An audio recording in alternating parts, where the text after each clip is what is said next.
FanDuel has the over-unders and the odds and all of those things set for Michigan football entering the 2025 season. And I think this is the best time to take a look at a couple of the different things and do a best case, worst case scenario as we sit here in the doldrums of late spring waiting for the season. We're going to do that here on this episode of Locked On Wolverines.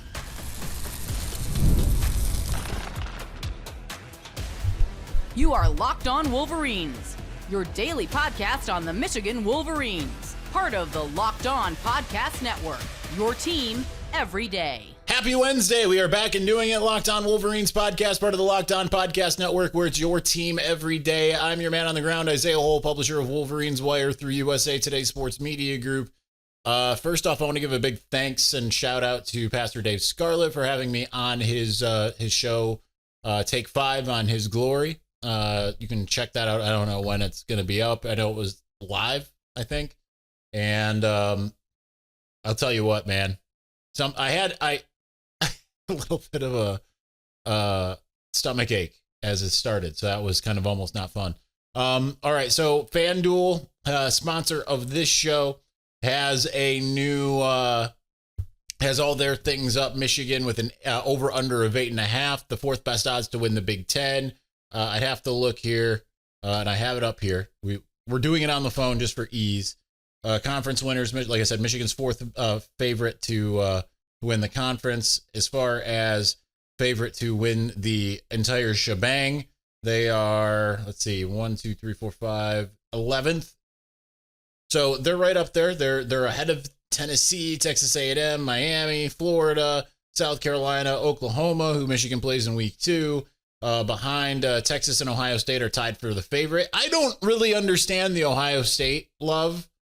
Like they just lost. Like this isn't a me being anti-Ohio State, and I know Ohio State fans are probably going to come after me with this. It's one of those things where I don't understand it strictly because of they just lost so much, right? You look at some of the different things and you see like Julian Sayin. I saw like a quarterback ranking.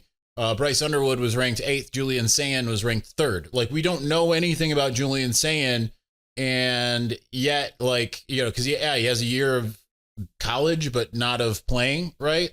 So it's just kind of like that just doesn't make sense. They lose so much. They lose 2 coordinators, all of that kind of stuff. So that just doesn't make any sense to me. Heisman odds, Jeremiah Smith is tied with Julian Sayin ahead of Drew Aller. That's the kind of fun thing here. So it's just to look at that. You look and you see Jeremiah Smith and Julian Sayin both tied for 4th in the country. You have to start scrolling to even get to any Michigan guys. Bryce Underwood has plus 6,000 odds ahead of Dylan Raiola, behind Jeremiah Love and Fernando Mendoza, the former Cal quarterback at Indiana.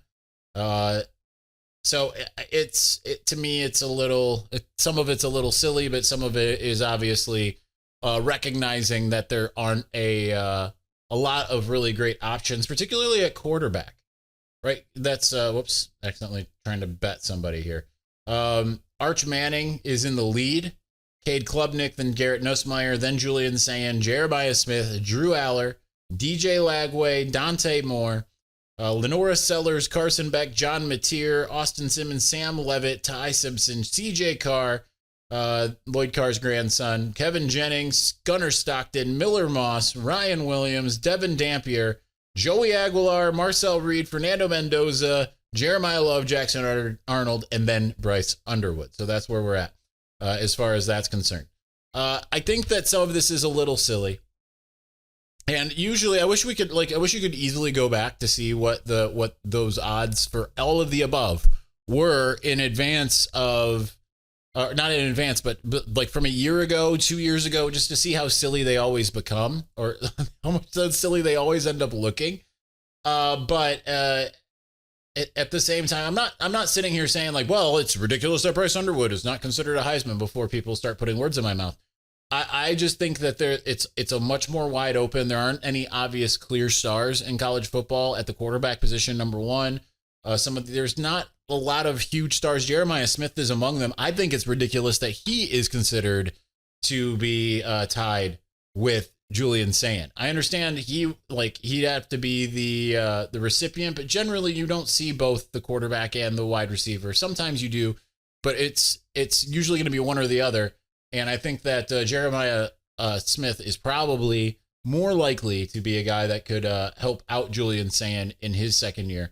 I also think Bryce Underwood is better than Julian Sand. That's just me personally, right? I'm sure as a Michigan fan, if you're a Michigan fan, you'll agree. If you're an Ohio State fan, you're sitting there trying to talk yourself into Bryce Underwood being a handoff merchant. He can't throw. He can't do anything, right? Like it boggles the mind. But and this is where you hope that Michigan finds some different things in the passing game and the run game, right? Because they need the run game to help them be able to pass the ball. You know, I think that they'll throw to open up the run, but you know, we've heard kind of different things. You know, Grant Newsome says we'll run to open up the pass, but then you hear other guys say like, yeah, we're throwing to open up the run. I think that there's a lot of different ways they can play it, but I think that when you look at the over under 8.5, I think that is insanely low, especially given the schedule. Which is why in the next segment, we're going to go over the schedule again. We're going to talk about the best case, worst case, as far as which games are kind of some potential pitfalls. What do I think the record's going to be and everything. We'll go through kind of more of my prediction in segment 3. It's still too early, right? Because we still need to hear some more things kind of come out. But before we kind of move to that, I still just want to bring up one thing that is extraneous from this conversation. And Rod Moore running on ground again, solid ground for the first time, not on a treadmill situation. He posted that first time in 14 months. So that is great news because now Michigan's going to have its star on defense. Like the one surefire star that they have is Rod Moore, former 3-star from Ohio. Okay. Northmont, Ohio. But I think that he is going to be able to come in and just so much depth at the safety position to go along with so much depth at the linebackers position, to go along with so much depth in the front. So it all kind of is incumbent on the offense to figure some things out. And I think that with Chip Lindsey and Bryce Underwood, Justice Haynes, Jordan Marshall, all of these guys, I think people are going to be very surprised at how good Michigan is going to end up being this year. So we're going to get into the schedule. We'll go into what I think the best case and worst case scenario is for each game. And we, in order to see if we can get above or below that 8.5, and you can make your own determination. And then we will finish out by giving my final prediction of what I think is going to happen this year. We're going to do that here in just a moment. But before we do, scaling your business requires the right expertise at the right time. With Upwork, you can find specialized freelancers in marketing, development, design, and more. Experts ready to help you take your business to the next level. Upwork gives businesses flexibility by connecting them with top freelance talent across multiple industries, including IT, AI, web development, and marketing. Whether you need extra hands for a project or a long-term partner, Upwork makes hiring simple and affordable. Listen, if you're finding the right talent, you're going to succeed. If you need help with a marketing campaign, Upwork can help connect you with a freelance expert who has delivered incredible results. Posting a job is free and simple, and within a day with multiple qualified candidates to choose from, visit Upwork.com right now. Post your job for free. That's UPWORK.com, Upwork.com to connect with top talent and grow your business today.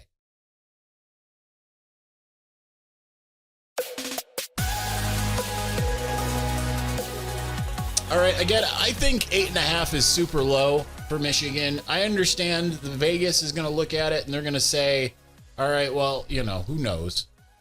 I'm going to see something. We're going to try to see if we can play a game here. I don't know if it's going to be able to do what I want it to do. Okay. I don't know that I can find what I'm looking for. I'm trying to see if we can find some good preseason odds here for Michigan from 2021. Championship odds. I don't know if this is local or as in Big Ten or national championship, but Sports Reference actually looks like they've maybe helped us out a little bit. So the preseason odds for Michigan to win a national championship was plus 10,000. I don't know what service they're using. This is just going off of what they have here. So they had Michigan below Wisconsin, below Penn State, and Michigan was in the top 4, right? Ohio State was 4th. Georgia was 3rd as actually tied for 3rd with Ohio State as the actual national champion. So that's that. I don't know if I can find Big Ten odds and stuff like that. No, it doesn't look like I can. At least not on this site. Regardless, it ends up being silly. We do know that they had the 2% chance to win the Big Ten. They talked about all of that in the as they won the Big Ten and all of that. Odds makers reveal the win total. Here's where we go. Okay. Let's see if I can find it quickly. And if not, it doesn't look like I can find it that quickly. So we need to move on to the schedule probably because that's just not seeing it. You would think that this would be easier to find when you're looking at, they had a preseason win total of 8 going into 2021 and they won 12. So I'm using that year because I feel like this year is going to kind of look more similar to 2021. Obviously, they weren't 2-4 like they were the year before. All right, so let's get to the schedule and look at what that has to say. So obviously, they're going to win the game against New Mexico on August 30th. I think that if they didn't, that would be maybe the biggest upset ever in college football. And yes, I understand what happened in 2007. I understand some of the other upsets that have happened. New Mexico is maybe the worst team in college football this year. So for them to come to Ann Arbor, if they were able to win, I think that would be shocking. Oklahoma, the best case. Well, so the worst case scenario. Let's do best case, worst case. That's the point. Best case, they win something like 55-0. Worst case is they not lose that game, win that game more like 28-17, right? Like something where it's like things don't look quite right. Looks a lot like the Fresno State game last year. New Mexico figured out something that, like there's a bunch of interceptions and things of that nature. Oklahoma, week 2 on the road, probably a night game, I'm guessing. Fox didn't announce that they picked that game up, so I'm assuming that's not going to be a big noon. It is SEC, so chances of them having that was unlikely. If it was Big 12, then yes, it would have been fine. But I would look at that and say the best case is probably Michigan to win something like 35-17. I think Oklahoma's going to find ways to score. I think in best case would be Michigan finds even more, and obviously to get 5 touchdowns. Would be really good for Michigan and to hold them to 2 in a field goal. I think that's kind of about the best case. Maybe 35-10 or something like that, or 28-10, however you want to look at that. Michigan controls that game, dominates, but not in a way. I don't think Michigan's going to dominate in a way where it's like, holy crap, they just absolutely blew them out, right? Like I just don't know that would be the case. Worst case is obviously Michigan's on the other side of exactly that. Michigan's offense does nothing.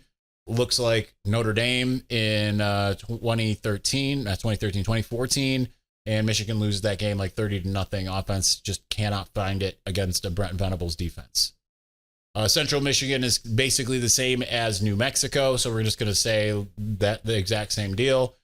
Nebraska, that one is one where Michigan absolutely could lose on the road. Again, Sharon Moore is suspended for that, as well as the Central Michigan game. Best case, I think, is that I don't think the 49-7 or whatever they won last time they went to Lincoln is feasible. I would say the best case is more like 35 to. They're not going to just let up 7, I don't think. But then again, this defense is really good. It might. 35-10 would probably be the best case. I would say worst case is they not on the other side of it. I don't think Nebraska's defense is necessarily that good. I think it could be very good. I would say Michigan loses that game more like 30. Let's not say 30. Let's say 24-14. I think is probably the closer to the worst case. Wisconsin limps into the big house. They do not seem like they're good at all. They do have Billy Edwards, who Michigan seemed to have wanted as the bridge quarterback. Still not really in great shape. I'm going to have Michigan's worst case and best case both being wins. It's just a matter of what the disparity is there, right? Like, does Michigan win by 30? Does Michigan win by 3? So we'll just not put a score with that. USC is a potential loss because it's at USC. You don't have the bye week right before nor right after. I don't know why. I thought maybe it was just last year that it seemed like every Big Ten team that made the long trip had a bye week before or after. They had the bye week after Washington last year. I look at this and I say that's kind of some problems a little bit. Now, if Penn State, which was a pretty good team, a playoff team last year, can go to USC and have to really fight it out, I think that tells you a little bit. But I am not that high on USC's team as far as the personnel they have at the moment. Down the road, certainly with the recruiting class, if they're able to hold on to it, yes. But like what they have right now at quarterback, around the team, I don't feel it. I think best case is certainly a blowout Michigan win. I think worst case is a close loss for Michigan. Again, it's on the road, across the country. If it was like they were going 2-3 hours down the road, then maybe a little bit different. Washington, despite losing to Washington last year, one of the only teams that Michigan lost to last year. The only team I think Michigan lost to last year that's on the schedule. It is. So Washington, Jed Fish knows the culture at Michigan. He's coming to Ann Arbor. It's a cross-country trip for him and his team. New look team, all of those things. Unless things are just falling apart defensively, I just don't see this one. I look at this kind of like the Wisconsin game. Does Michigan win by 30? Does Michigan win by 3? So I have that as a win. Michigan State, does Michigan win by 30 or does Michigan win by 15? I don't know why 15, but they went for 2 once. Purdue, does Michigan win by 40 or does Michigan win by 30? Maybe 20. Northwestern, does Michigan win by 30 or 40 or did they win by 20? Maryland, does Michigan win by 30 or does Michigan win by 10? On the road, 2 road games in a row. And then Ohio State, does Michigan, win or lose?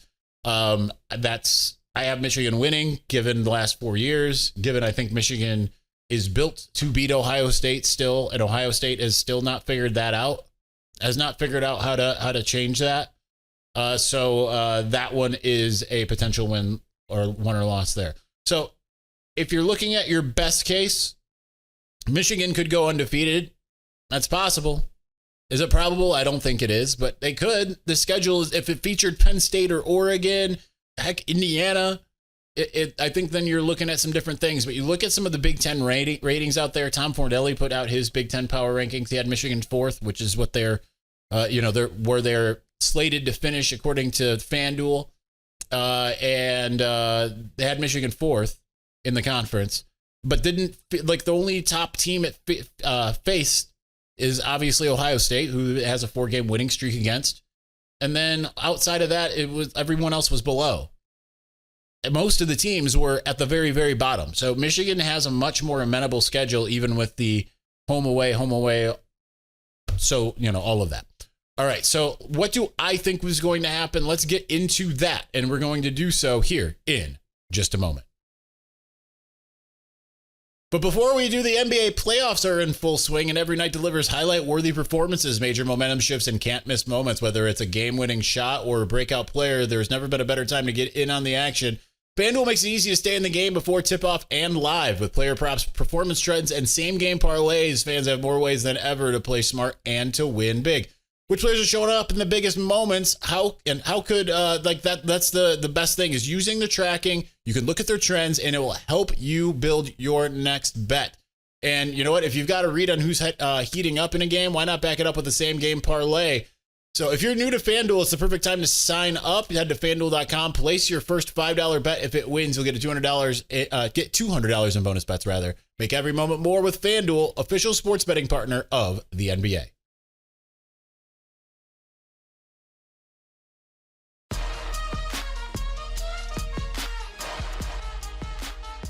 All right, I know I've kind of done the what do I think is going to happen in the season. Things keep on changing. And usually, let's face it, I get more optimistic I buy into some of the spring hype. This year's no different, but it's a little different because I have my independent thoughts about the trajectory of the defense. I've had some inside conversations with a name that every single one of you knows that really got me hyped. And I look at what Bryce Underwood did in the spring game, especially after rewatching it. Now, it's going to be dependent on, I feel not as bad about the offensive line as some. I feel way worse about the wide receiver core compared to, I know how the team feels based off of what we saw in the spring game. I understand that's a different scenario. I feel good about some of them, but like we didn't get enough to see, how is the Bryce to Donovan McCulley connection going to look? How is Samaj going to look? Fred Moore, who had a couple drops in the spring game. How is that going to be over the course of a game? That type of thing. So that said, I go through that schedule and I've said this before and it bears repeating that there really only are a few games on that schedule that I say are potential losses. Because I'm not saying that Wisconsin is an automatic win. I'm not saying that a rivalry game against Michigan State is an automatic win. As it stands right now, despite what some of my colleagues might be saying, which is why we're going on the Big Ten roundtable today, I do not see an easy path to Michigan State winning the game against Michigan. Michigan is much, much stronger, and we know it's much stronger, right? Like, the defense should be better, not worse. I understand people will look at it and say, losing Mason Graham, Kenneth Grant, Josiah Stewart, and Will Johnson equals doom. How did it look in the bowl game against a top Alabama offense? You can sit there and say, well, they didn't want to play in that game. Well, a lot of those players, they could have chosen not to play in that game. Literally. Like most teams that weren't in college football playoffs, they were like, we're all coming back and we're all playing in this game. And it did not go well for them. Right? How did Ryan Williams do? I know he had a touchdown, I think, against Michigan. I think that's the only touchdown they had, right? But like, were we sitting there talking about, man, Ryan Williams really went off against the Michigan secondary? No, we weren't. Were we talking about what's his face? Running for $1 million against Michigan's defensive front? No. Were we talking about Jalen Milroe going off? No. We were talking about the opposite. It looked bad for Alabama. So with all of that in mind, I feel like you look at what the defense is, because all but two of those players are going to be playing this year.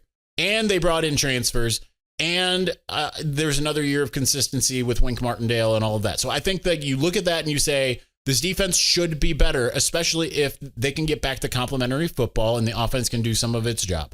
I think, therefore, you look at the offense and you look at Bryce Underwood, Chip Lindsey, the running backs. Is the offensive line going to be worse than last year? I mean, maybe left tackle will be worse than Miles Hinton. Miles Hinton did a pretty good job last year. But at worst, in my eyes, and this is not great, it will be the same, but it will be different having a competent quarterback under center. Whoever it is, if it's Underwood or Keene, they're going to be better as far as that concerned. I think the running game will be better. There's nowhere to go but up when it comes to the passing game. So if they can just get some modicum of being able to field an offense, and I think having a competent offensive coordinator, no offense to Kirk Campbell, I think that is going to solve a lot of issues. They have a competition with Luke Bauer and Hudson Hollenbeck at punter. That's going to make things even better in terms of complementary football. So when I look at it in terms of that, you say Oklahoma, Nebraska, USC, and Ohio State are the potential losses. So if you're picking your under, you're picking Michigan to lose to all four of those teams, or three, and then you pick another one where they're not supposed to lose, and they do.